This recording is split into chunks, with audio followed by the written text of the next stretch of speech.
Welcome back to another discussion on legal issues in cannabis. Today we're going to talk about payment structure for the founders of a company and how they go about making an offer that their employees cannot refuse.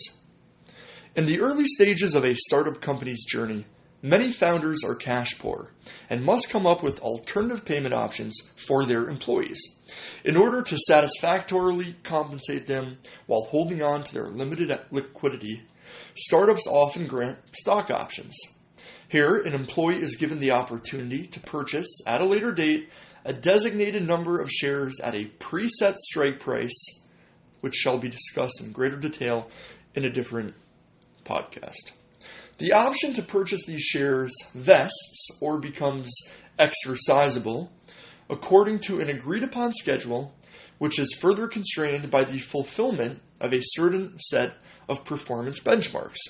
Typically, startups opt to establish a 4-year, 1-year cliff timetable, in which 25% of the shares can be purchased after the first year, with the remaining shares becoming incrementally available for purchase on a monthly basis.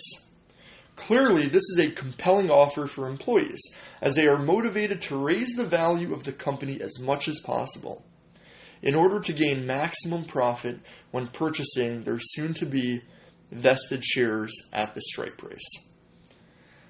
Okay, incentive stock options. This is, of course, something we hear quite often, and here's really what's going on.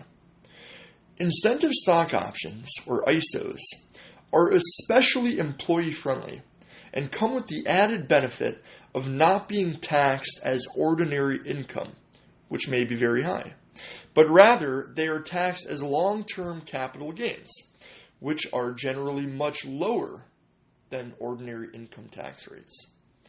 ISOs can only be issued to employees of the startup and cannot account for more than 10%.